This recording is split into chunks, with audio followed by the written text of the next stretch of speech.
suis Véronique Sauvaine, je suis professeure à l'école des mines. J'enseigne la biologie et la biotechnologie. Et par ailleurs, j'effectue mon travail de recherche au centre de bioinformatique qui est dirigé par Jean-Philippe Vert. Nous travaillons entre autres sur la tumeur de la vessie. Donc, la tumeur de la vessie, c'est la troisième en termes de prévalence chez l'homme.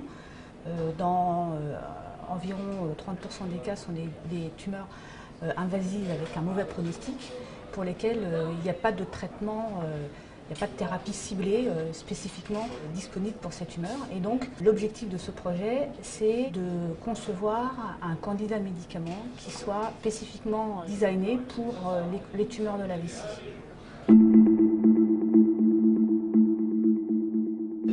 François Raduani et Isabelle Bernard-Pierrot, qui sont biologistes à l'Institut Curie, ont identifié en fait une protéine qui s'appelle TYRO3 et qui se trouve être surexprimée spécifiquement dans les tumeurs de la vessie.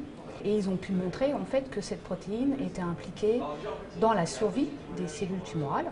Donc l'objectif en fait qu'ils se sont fixés et auquel nous participons, c'est d'inhiber cette protéine dans l'espoir de permettre la mort cellulaire donc de ces cellules tumorales. Alors, la difficulté donc, qui crée le contexte de cette étude, c'est qu'il s'agit d'une part d'inhiber TYRO3 et d'autre part d'éviter les effets secondaires potentiellement très lourds qui correspondraient à l'inhibition des autres protéines qui ressemblent à TYRO3.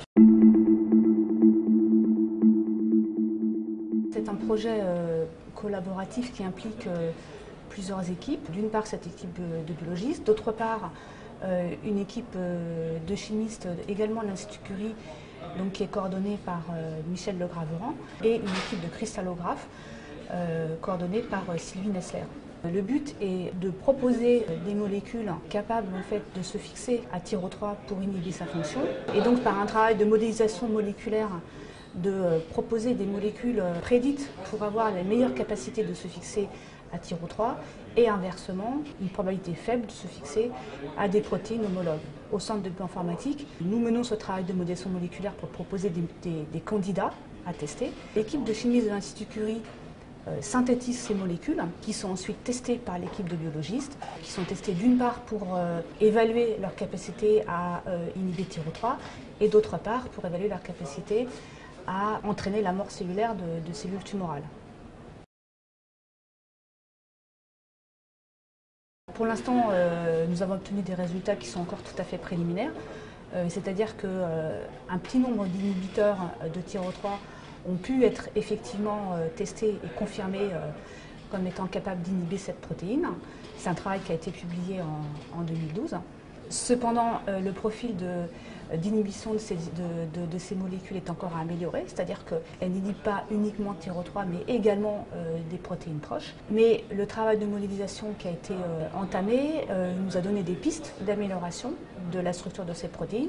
Et donc, à l'heure actuelle, nous avons proposé, on va dire, des inhibiteurs de deuxième génération, dont on espère qu'ils vont avoir une meilleure sélectivité pour TYRO3. L'affinité de la première génération était bonne, mais c'était la spécificité qui devait être améliorée. Donc nous espérons que les molécules actuellement en cours de synthèse vont avoir une spécificité plus grande.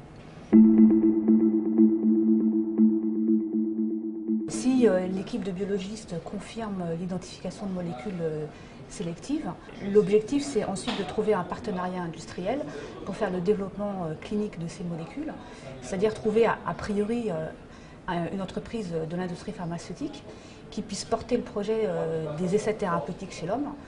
Bon, cette phase de développement clinique d'une molécule, c'est extrêmement long et coûteux. Ça sort en fait des missions de la recherche académique et c'est quelque chose qui peut uniquement être fait dans l'industrie. Donc à moyen terme, si nous confirmions l'identification de candidats médicaments d'intérêt, c'est de mettre en place ce partenariat.